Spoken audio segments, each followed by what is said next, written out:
పరిశుద్ధవారమని మీ వాక్యాన్ని వినటానికి నేను సిద్ధంగా ఉన్నాను. నీ మాటల ద్వారా నాతో మాట్లాడు ప్రభువా. నీ మాటలు శ్రేష్టమైనవిగా, నీ మాటలు ఆశీర్వాదకరమైనవిగా ఈ రాత్రి నీ మాటల ద్వారా మమ్మలను బలపరచండి అని ఒక చిన్న ప్రార్థన చేసుకుందాం. ప్రేమగల తండ్రి, ఈ రాత్రి కాల సమయాన్ని బట్టి వందనాలు. ఈ రాత్రి నీ మాటలు మేము వింటూ ఉండగా మీరే మమ్మలను బలపరిచి నడిపించమని యేసు పరిశుద్ధ నామమున అడిగి వేడుకొనిచున్నాము తండ్రి. అందరూ చెబుదాం ఆమేన్. అందరూ గట్టిగా చెబుదాం ఆమేన్. ప్రభు అయిన యేసు క్రీస్తు పరిశుద్ధ నామంలో చేరువచ్చిన వారందరికీ వందనాలండి.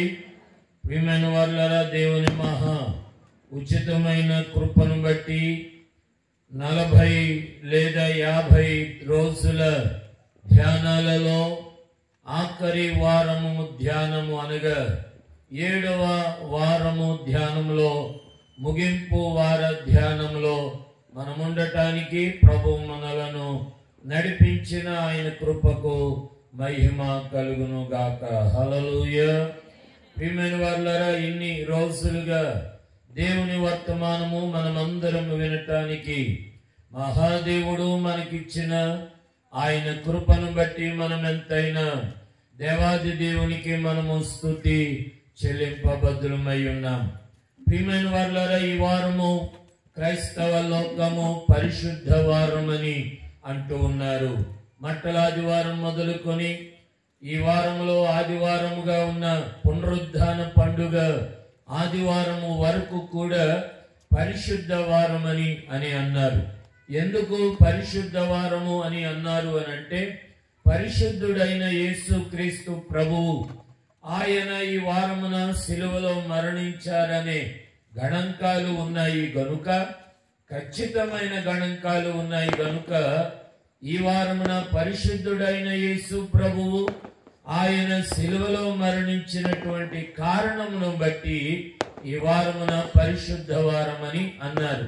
అంత మాత్రమే కాకుండా మట్టలాది వారము మొదలుకొని యేసు ప్రభువు ప్రస్తావించిన మాటలు గాని, యేసు ప్రభువు బోధించినటువంటి మాటలు గాని, యేసు ప్రభు సందర్శించి సందర్భంగా మాట్లాడిన సందర్భాలు లేదా ఆ పరిస్థితులు ఏమైతే ఉన్నాయో అవన్నీ కూడా పరిశుద్ధమైనటువంటి క్రియలుగా, కార్యాలుగా బైబిల్ గ్రంథంలో మనము పరిగణించగలుగుతూ ఉంటాం.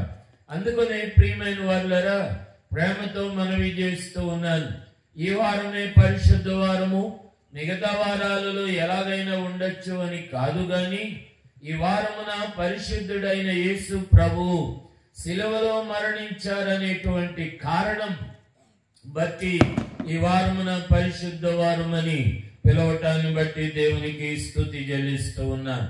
అలాగున ఒక్కొక్క రోజు లేదా ఒక్కొక్క దినమున కొన్ని ఆసక్తికరమైన అంశాలతో కూడినటువంటి సందర్భాలు ఈ వారంలో జరుగుతూ ఉన్నాయి. నేను తెలియజేసిన ప్రకారంగా యేసు ప్రభు ఏ స్థలాలకైతే వెళ్ళారో, యేసు ప్రభు ఏ విషయాలలో అయితే మాట్లాడారో, యేసు ప్రభు ఏ సందర్భంగా అయితే సంభాషించారో, అలాంటి ప్రతి విషయము కూడా, అలాంటి ప్రతి విషయాలన్నీ కూడా యేసు క్రీస్తు ప్రభువును గూర్చిన లేదా పరిశుద్ధతను గూర్చిన ప్రస్తావనలే మనకి కనబడుతూ ఉంటాయి.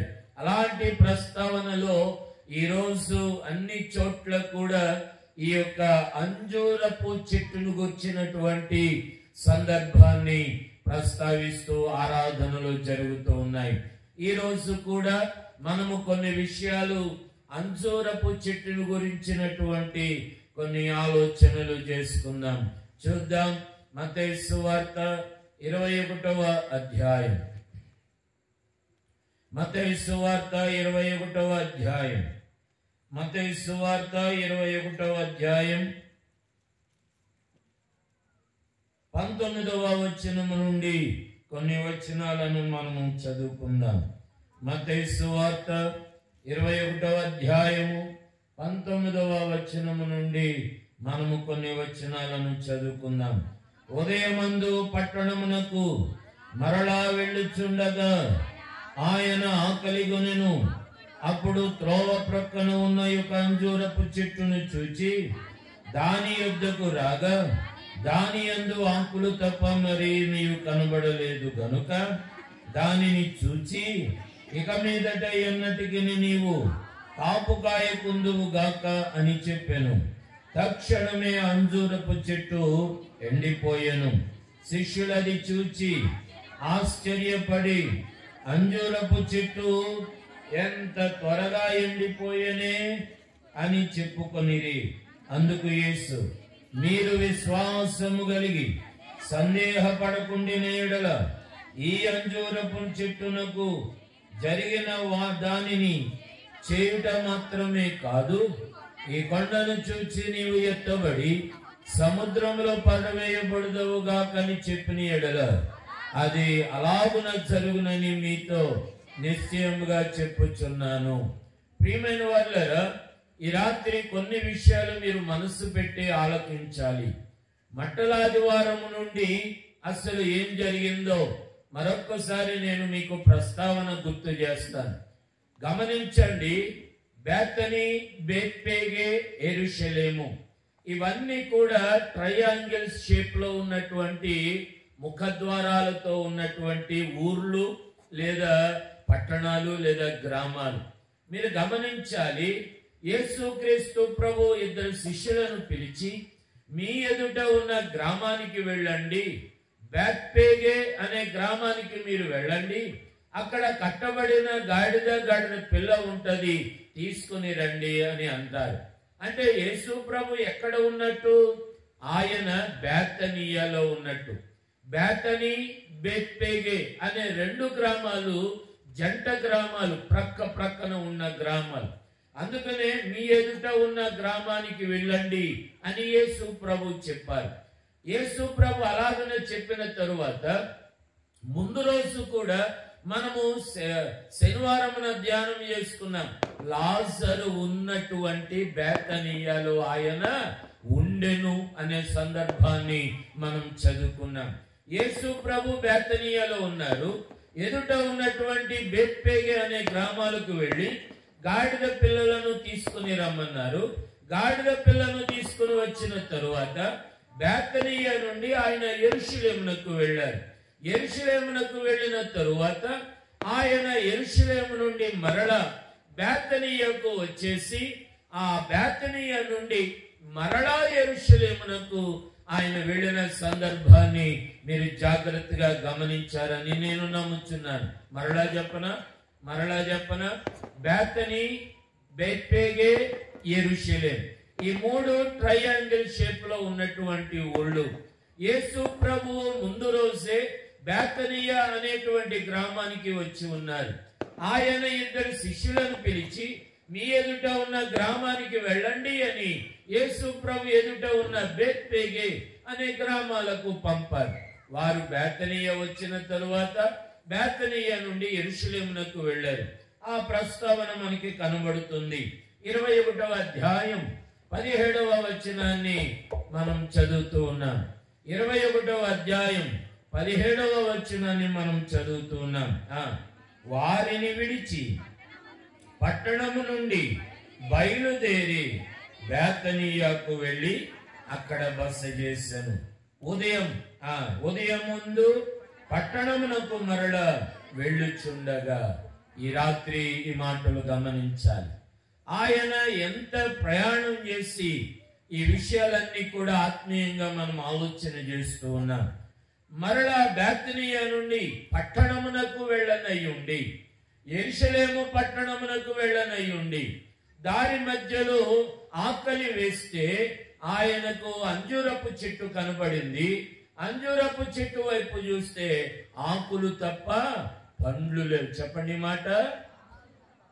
ఆకులు తప్ప పండ్లు లేవు. ప్రియమైన వాళ్ళరా, వెంటనే నీవు ఎండిపోదువు గాక అని అనగానే ఉన్న పళ్ళంగా అంజూరపు చెట్టు ఏమయ్యింది? ఎండిపోయింది. మరొక భాగాన్ని చదువుకుందాం. మీరు చదవటమే కాదు గాని గమనించాలి. వినటమే కాదు కానీ సందర్భాలు ఒకసారి గమనించాలి.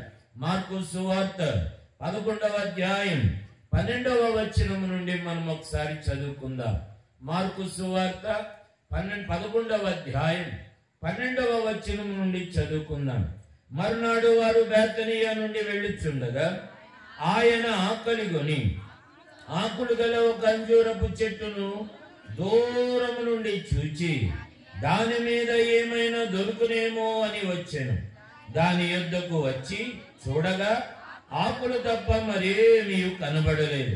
ఏలే అనగా అది అంజూరపు పండ్ల కాలము కాదు. అందుకైనా ఇక మీదట ఎన్నటికి నీవు పండ్లు ఎవరును తినకుందురుగా కానీ చెప్పెను. ఇది ఆయన శిష్యులు వినిరి. వినండి ప్రియమైనటువంటి వాళ్ళరా, ఈ విషయాన్ని మీరు గమనించారు కదా. యేసు క్రీస్తు ప్రభువు ఏ చెట్టు దగ్గరికి వెళ్ళారు? అంజూరపు చెట్టు దగ్గరికి వెళ్ళారు. చెట్టు దగ్గరికి వెళ్ళగానే ఆకులు తప్ప పండ్లేమి కనబడలేదు. అక్కడ వ్రాస్తూ ఉన్నమాట అది పండ్ల కాలము కాదు. ఆలోచన చేద్దామా? 2 నిమిషాలు ఆలోచన చేద్దామా? పండ్ల కాలము కాదని యేసు ప్రభుకి తెలీదా? ఏమండి, పండ్ల కాలము కాదు అని యేసు ప్రభుకి తెలీదా? ఆ ప్రాంతం వారే కదా, యూదులలో నుండి వచ్చిన వారే కదా. లేదంటే అక్కడ పండ్లు పూలు కాయలు కాలాలు తెలీదా? యేసు ప్రభుకి ఆ అంజూరపు పండ్ల కాలము కాదు అనే విషయం తెలీదా? సరే, అది అలాగుంచండి. పండ్లు కాలము కాదు, మరి యేసు ప్రభుకి తెలీదు, మరి ఆయనతో ఉన్న 12 మంది శిష్యులకు కూడా తెలీదా పండ్ల కాలము కాదని?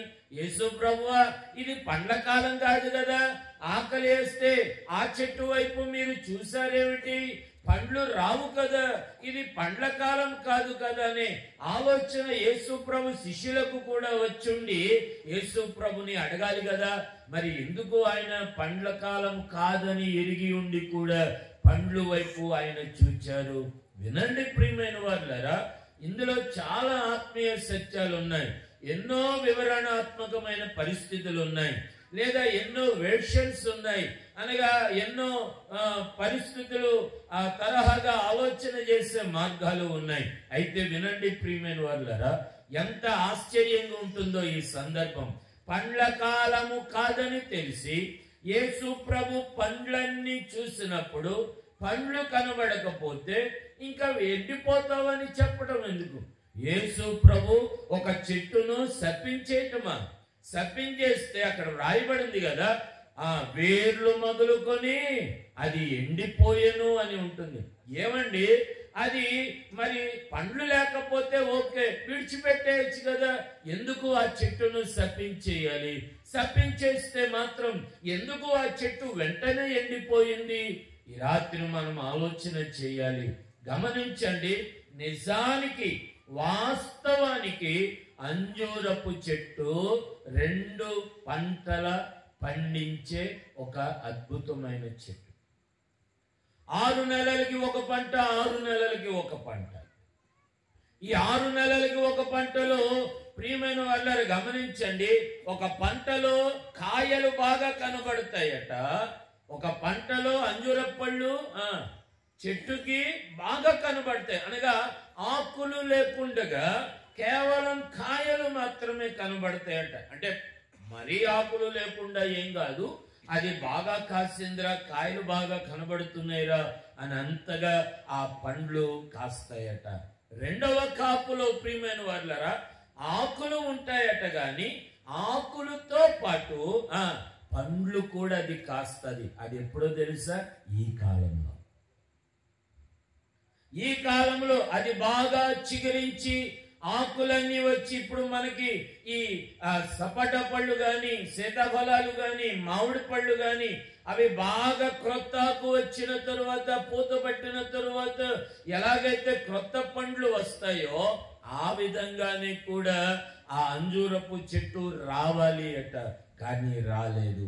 వినండి ప్రియమైన వాళ్ళారా, ఎందుకు ఇదంతా ఇంత ఆలోచన చేస్తున్నాము అనంటే ఇదంతా ఎందుకు ఇంత వివరణగా మనం ఆలోచన చేస్తున్నామంటే, వినండి ప్రియమైనటువంటి వాళ్ళరా, అది చెట్టు ఎండిపోవాలని కాదు, యేసు ప్రభు శపించాలని కాదు, అది పండ్ల కాలము అవునో కాదో. ప్రియమైన వాళ్ళరా, మీరు ఇక్కడ గమనించాలి.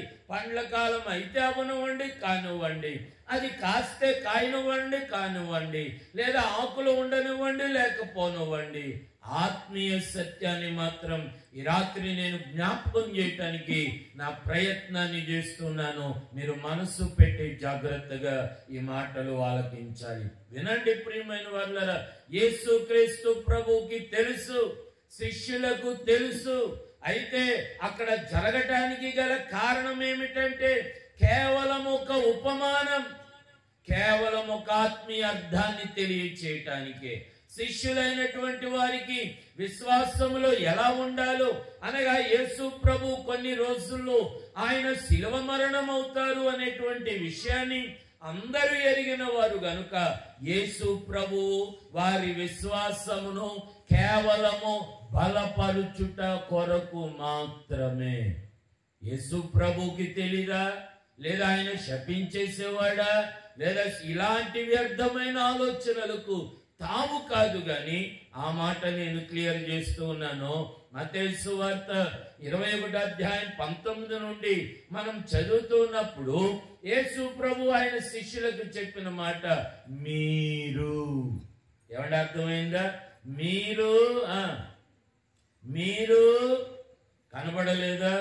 21వ అధ్యాయము ఆ చివరు, మీరు విశ్వాసములే కలిగి సందేహపడకుండిన ఎడలా. ఏమండి ఈ మాట వింటున్నారా? కేవలం యేసు ప్రభు శిష్యుల విశ్వాసాన్ని స్థిరపరచాలని, కేవలం యేసు ప్రభు శిష్యుల యొక్క విశ్వాసాన్ని బలపరచాలని మీరు విశ్వాసము కలిగి కూడా సందేహపడితే మాత్రం ఇలాగే ఉంటుంది. ఒక సూచన అంతేనండి. దీని గురించి ఎక్కువగా యేసు ప్రభుకి తెలుసుండి ఎందుకు చేశాడు? పండ్లు లేకపోతే మాత్రం అలా శపించేయాలా? ఓకే, ఇంకో మాట కూడా ఆలోచన చేద్దాం. పండ్లు లేవు, ఓకే, నీకు పండ్లు లేవు కదా, పండ్లు ఫలించుదువుగాక అనగానే అది ఫలించదా? మాట్లాడరా? యేసు ప్రభు, అరే నాకు ఆకలిగా ఉన్నప్పుడు నీ దగ్గర పండ్లు లేవు కాబట్టి నీవు చక్కగా ఇక నుండి కాపు కాదు కాలం లేకుండా నువ్వు చక్కగా ఫలించుదువుగాక అని అంటే అది ఫలించదా? మాట్లాడరా అంటే ఫలిస్తుందా లేదా? మరి ఎందుకు? కేవలము శిష్యుల విశ్వాసాన్ని బలపరచటానికి మాత్రమే. యేసు ప్రభు చెబితే అవి వెంటనే ఫలించును. వెంటనే తినేసి రండి అబ్బాయి తలో గంప ఏరుకోండి, మళ్ళీ మనకు ఆ తర్వాత దొరుకుతుందో లేదో అని ఆ చేపలు 12 గంపలు ఎత్తినట్టు అంజూర పళ్ళు కూడా 12 గంపలు ఎత్తిది చక్కగా వారు తిని తృప్తి పొందేవారు కదా. అందుకనే వినండి, మీరు విశ్వాసము కలిగి, చెట్టును చూపించి, చెట్టు ఎండిపోవటాన్ని చూపించి, మీరు విశ్వాసమును కలిగి అనుమానము పెట్టుకుంటే మాత్రం అవ్వదరాబాయ్.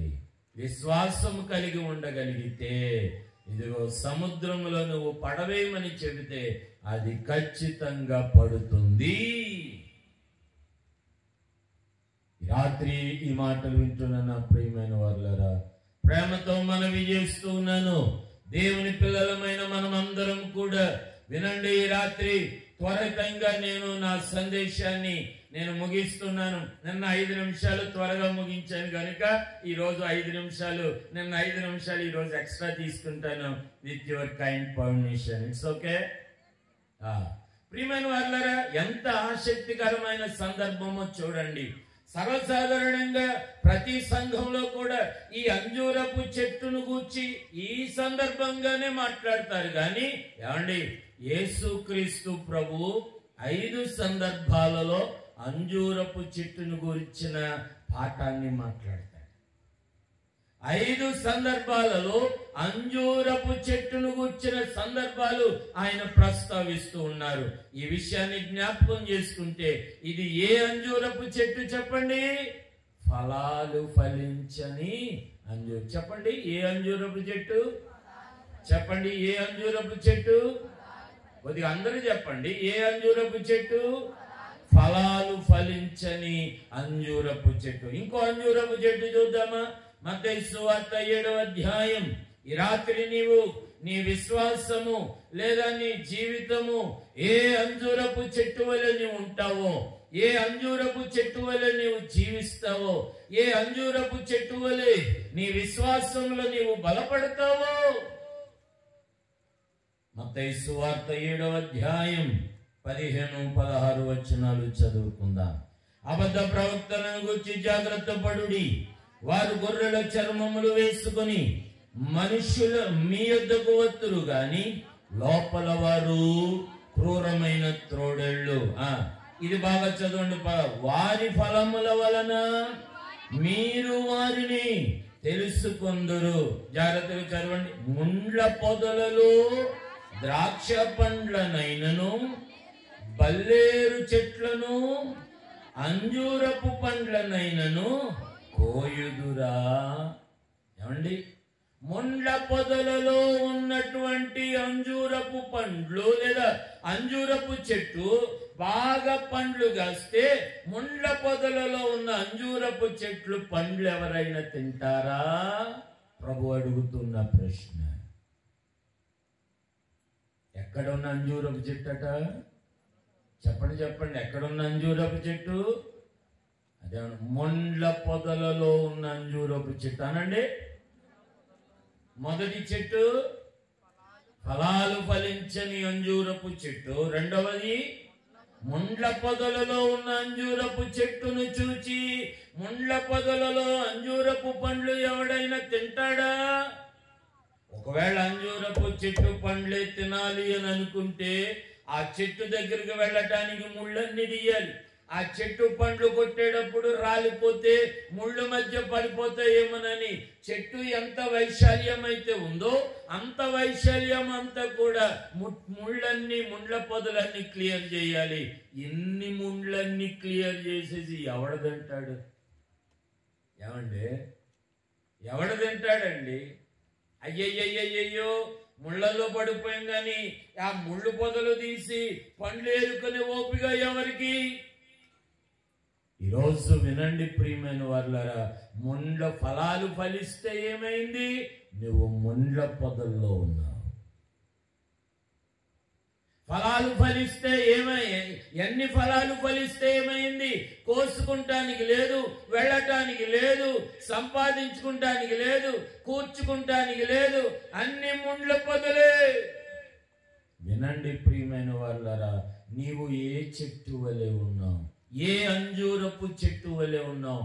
ఒకవేళ నాకు బాగానే ఉందండి, లేదా అన్నీ ఉన్నాయి కానీ గుడికి వచ్చే అవకాశము నీవు చేసుకోవట్లేదు. కారణం ముండ్ల పొదలు.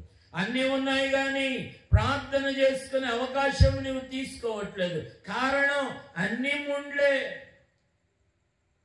శ్రమలు, శోధనలు, ఇబ్బందులు, ఇక్కట్లు, ఇవన్నీ ఎన్నో ముండ్లు చుట్టూ ఉంటే ఫలాలు కాస్తే మాత్రం ఎవరికి ప్రయోజనం? ఆ ఫలాలు మళ్ళీ ఎక్కడ పడతాయి? చెప్పండి, ఎక్కడ పడతాయి? మళ్ళీ ముండ్ల పొదలలోనే పడతాయి. ఈ రాత్రి నేను జ్ఞాపకం చేస్తూ ఉన్నాను, ఏ అంజూరపు చెట్టు వలె నీవున్నావు? మొదటి చెట్టు చెప్పాలి, అందరూ చెప్పాలి. మొదటి చెట్టు ఫలాలు ఫలించని చెట్టు. రెండవ చెట్టు ముండ్ల పొదలలో ఉన్న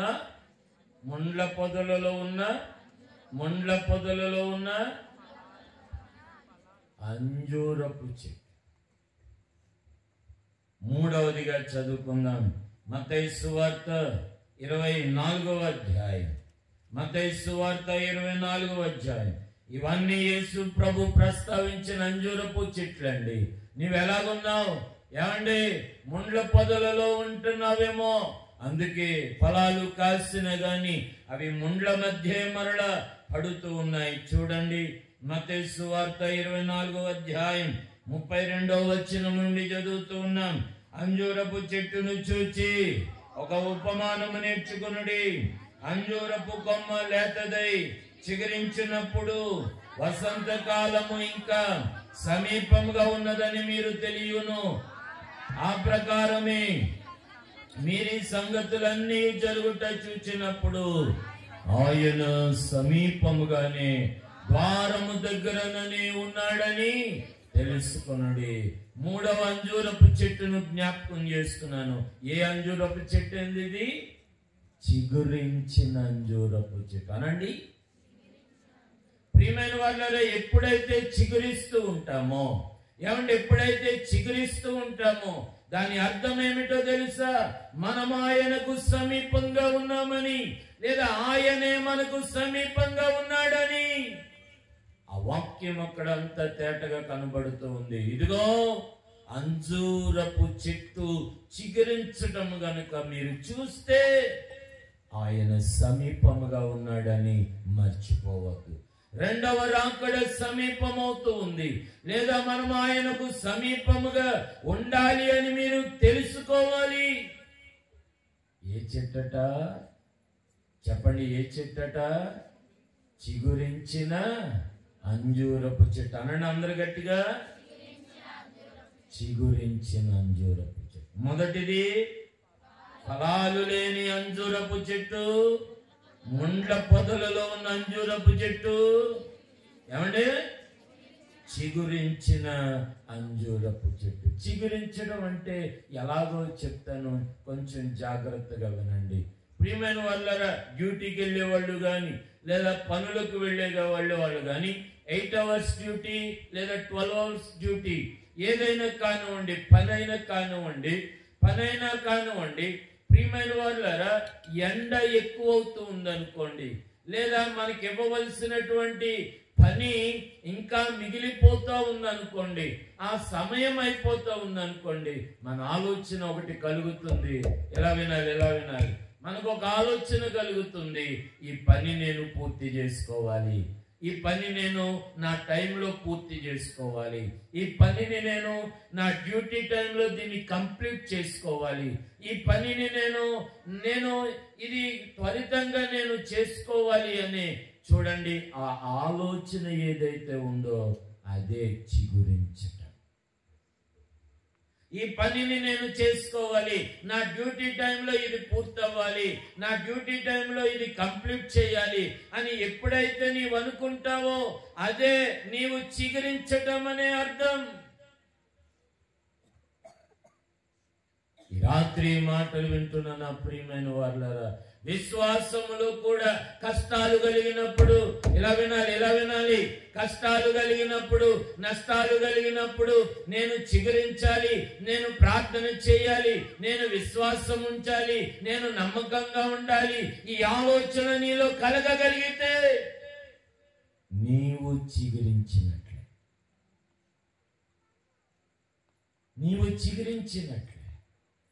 ఈ మాట నా కోసమే. ఈ వాక్యాన్ని నేను శ్రద్ధగా వినాలి, ఈ వాక్యాన్ని నేను శ్రద్ధగా ఆలోచన చేయాలి, ఈ వాక్యంలో నేను నిలబడాలి, ఇది నా కోసమేనే. నీవెప్పుడైతే నీ మనస్సును ఎప్పటికప్పుడు రెన్యువల్ చేసుకుంటావో చిగురించటం అది. ఆ ఆలోచన నీకు రాగలిగితే చాలు, ఆశీర్వాదం నీలో ప్రారంభమవుతుంది. చిగురించలేదా, ఇది నేను చేసుకోవాలి, ఇది నా జీవితంలో, ఇది నా పని, ఇది నా బాధ్యత అని నీవెప్పుడు అనుకుంటావో నీ ఆరోగ్యం సెట్ అవుతుంది. ఆమేనండ్రే. నీ ఆర్థిక వనరులు సెట్ అవుతాయి, నీ పరిస్థితులన్నీ చక్కబడతాయి. ఎప్పుడో తెలుసా? ప్రార్థన చేయాల్సింది నేనే, వాక్యం చదువుకోవాల్సింది నేనే, వాక్యాన్ని జాగ్రత్తగా వినాల్సింది నేనే. ఇది నా టైము, ఇది నా దేవుని కొరకు నేను చేయవలసిన క్రమము, ఇది నా డ్యూటీ. ఇది నీవెప్పుడైతే అనుకుంటావో అప్పుడు నీవు చిగురించడం ప్రారంభమవుతావు, దేవునికి దగ్గరగా అవటం ప్రారంభమవుతావు. ఆయన నీకు దగ్గరగా ఉండటం ప్రారంభమవుతుంది. బైబిల్ గ్రంథంలో ఒక మాట ఉంది, మీరు ఆయన యొద్దకు రండి అప్పుడు ఆయన అంటే మీరు ఆయన యొద్దకు రండి అప్పుడు ఆయన మీ యొద్దకు వస్తాడు. మీరు దేవునితో గడిపితే, మీరు ఎంత ఆయనతో సమయాన్ని గడిపితే ఆయన మీతో సమయాన్ని గడిపేవాడు ఉన్నాడు. దేవుని దగ్గరికి వెళ్ళాం, ఇంకెలాగా చిగురిస్తాం. వాక్యాన్ని శ్రద్ధగా వినం, ఇంకెలాగా చిగురిస్తాం. ప్రార్థన చేసే టైంలో మనం ప్రార్థన చేయం, ఇంకెలా చిగురిస్తాం. వాక్యము చదవగలిగి ఉండి కూడా బైబిల్ చదవలేకపోతే చిగురించడానికి ఏం చేస్తున్నావు నువ్వు? అంజూరపు చెట్టు చిగురించటం మీరు గమనించగలిగితే ఆయన సమీపముగా ఉన్నాడని మీరు తెలుసుకోనండి. చూడండి, చివరిగా మరొక చెట్టును మనం చూసుకుందాం. లూకాసు సువార్త 13వ అధ్యాయం. లూకాసు సువార్త 13వ అధ్యాయం. లూకాసు సువార్త 13వ అధ్యాయం 6వ వచనము నుండి ఒక చిన్న సందర్భాన్ని మనం చదువుకుంటూ ఉన్నాం. లూకాసు సువార్త 13వ అధ్యాయం 6వ వచనం నుండి చదువుతున్నామా? మరియు ఆయన వారితో ఈ ఉపమానము చెప్పెను. ఒక మనుషుడికి ద్రాక్ష తోటలో అంజూరపు చెట్టు ఒకటి నాటబడి ఉండెను. అతడు దాని పండ్లు వెతక వచ్చినప్పుడు ఏమీ దొరకలేదు. 8వ వచనం చదువుకుందాం. అయితే వాడు, అయ్యా, నేను దాని చుట్టూ త్రవ్వి ఎరువు వేయు మట్టుకు ఈ సంవత్సరము కూడా ఉండనిమ్ము, అది ఫలించినా సరే, లేని ఎడల నరికి వేయుమని అతనితో చెప్పెను. యజమాని పనివానితో చెప్తున్నాడు, ఇదిగో ఇది ఎందుకు ఫలించలేదు, దీన్ని తీసేయంటే పనివాడు యజమానిని బ్రతిమలాడుతున్నాడు. అయ్యా అయ్యా అయ్యా, నాకు ఒక్క అవకాశం ఇవ్వండి, దీని చుట్టూ త్రవ్వి, దీని చుట్టూ ఎరువేసి 1 సంవత్సరము కనిపెడదాం, ఇది ఫలించిందా సరే, లేని ఎడల దీన్ని నరికి వేద్దాం. ఏమండి, మీకు ఒక అవకాశం ఇస్తున్నాను. ఇది ఏ చెట్టు? మీరు ఏ అంజూరపు చెట్టుగా దీన్ని పరిగణిస్తారు? ఏమండి చెప్పండి, మీరు ఒక మాట చెప్పండి. మొదటి అంజూరపు చెట్టు ఫలాలు ఫలించని అంజూరపు చెట్టు, 2 ముండ్ల పొదలలో ఉన్న అంజూరపు చెట్టు, 3 చిగురించిన అంజూరపు చెట్టు, 4 చెప్పండి. ఏ అంజూరపు చెట్టు? ఎరువేయించుకున్న అంజూరపు చెట్టు, చుట్టూ గొయ్యి తవ్వించుకున్న అంజూరపు చెట్టు, లేదా యజమానిని రిక్వెస్ట్ చేసుకుని 1 సంవత్సరం నిరీక్షించిన అంజూరపు చెట్టు. చెప్పనా నేనా? మోడు బారటానికి సిద్ధంగా ఉన్న చెట్టు. It's already plan to cut out. అది నరికి వేయబడటానికి ప్లాన్ చేయబడింది. అప్పుడే 1 సంవత్సరం. ఏమండి, ఫలించేదైతే అప్పటికే ఫలించాలి కదండి. లేదా అది ఫలించుచూ ఉన్న చెట్టు అయితే, అయ్యా ఇది పోయినేడు ఫలించింది, ఇక నెక్స్ట్ చూద్దాం అని అనాలి కదా. లేదు,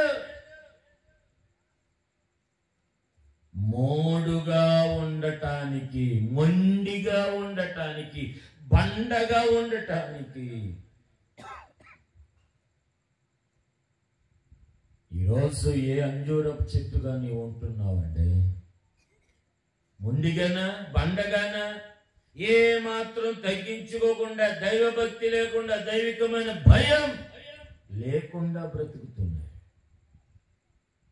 ఆ తోటమాలి 1 సంవత్సరం, దేవుడా లేదా అయ్యా ఈ 1 సంవత్సరం దాన్ని ఉండని, నేనే దాని చుట్టూ తవ్వుతాను, నేనే దానికి ఎరువు వేస్తాను, 1 సంవత్సరం దాన్ని చూస్తాను, లేదా నేనే నరికేస్తాను. వినండి, 40 రోజులు, 45 రోజులు ఎంతమంది తవ్వుకున్నారో నాకు తెలియదు. 45 రోజులు ఎంతమంది ఎరువేసుకున్నారో నాకు తెలియదు. ఒకవేళ నీవు వేసుకున్న వాక్యం అనే ఎరువులో లేదా నీవు తవ్వుకున్నటువంటి ఆ యొక్క ప్రియమైనటువంటి వాళ్ళ బలం సంపాదించుకునే నీ ప్రయత్నంలో దేవుడు ఈ సంవత్సరాన్ని నీకెందుకో ఉండనిచ్చాడు. ఈ సంవత్సరం మరలా నీకెందుకో ఈ వాక్యాన్ని వినిపించాడు. దానికి కారణం నువ్వు మొండిగా ఉండిపోతావని కాదండి, మోడుగా మిగిలిన అంజూరపు చెట్టు వలె నువ్వు ఉంటావని కాదా. 4వ చెట్టు ఏ చెట్టు అండి? చెప్పండి, ఏ చెట్టు? మోడుగా. ఏ చెట్టు? మోడుగా ఉండటానికి సిద్ధమైన అంజూరపు చెట్టు. చివరిది చూసుకుందాం, చూడండి. యోహాను సువార్త 41వ అధ్యాయం. యోహాను సువార్త 1వ అధ్యాయం 48, 49, 50 వచనాలు చదువుకొని ముగించుకుందాం. ప్రియమైన వారులారా, చూడండి. యోహాను సువార్త 1వ అధ్యాయం 48వ వచనం. నన్ను నీవు ఎలాగు నెరుగుదు అని నతనయేలు ఆయనను అడుగగా, యేసు, పిలుపు నిన్ను పిలువక మునుపే నీవు ఆ అంజూరపు చెట్టు క్రింద ఉన్నప్పుడే నేను నిన్ను చూచితిని అని అతనితో చెప్పాను. నతనయేలు, బోధకుడా, నీవు దేవుని కుమారుడవు, ఇశ్రాయేలు రాజువు అని ఆయనకు ఉత్తరం ఇచ్చాను. అందుకు యేసు, ఆ అంజూరపు చెట్టు క్రింద నిన్ను చూచితినని నేను చెప్పినందువలన నీవు నమ్ముచున్నావా? ఎంతకంటే గొప్ప కార్యాలు చూస్తావు. ఏ చెట్టుది? ఏ చెట్టు చెప్పండి? ఏదో ఒక విశ్లేషణ ఇవ్వచ్చు కదా. ఏ చెట్టు అండి ఇది? ఆయన చూచిన చెట్టు. చెప్పండి, ఇది ఆయన చూశాడు. చెట్టును చూశాడు. చెట్టు కింద ఎవరు నిలబడ్డారో, ఎవరు ఏం మాట్లాడుకుంటున్నారో ఆయన చూచిన చెట్టు ఇది. అందుకనే నేను ఈ మాట, పిలుపు లేదా నతనయేలు, ఈ మాట నీవు నమ్మితే గనక చాలా అద్భుతాలు నీలో జరుగుతాయి. దేవుడు చూస్తున్నాడని నీవు నమ్మి, దేవుడు చూస్తున్నాడని నీవు విశ్వసించగలిగితే దేవుడు నీ కుటుంబంలో ఆయన మరిన్ని కార్యాలు చేయబోతా ఉన్నాడు. ఏ చెట్టు వలె ఉంటావు? ఒక భక్తుడు ఒక చక్కని పాట రాస్తాడు. ఫలములనాశించిన పరలోక తండ్రి నీ తట్టు కనులెత్తుచున్నాడు, ఫలించకుండుట నీకు న్యాయమా, యజమానితో చెలగాటమా. అంటే ఫలించకుండుట నీకు న్యాయమా. మీలో చాలా మంది దేవుడు అంటే లెక్కలేదు, అందుకే మొండిగా ఉండిపోయారు. మీలో చాలా మందికి వాక్యం అంటే లెక్కలేదు, అందుకనే మొండిగా ఉండిపోయిన అంజూరపు చెట్టు వలె ఉంటున్నావేమో.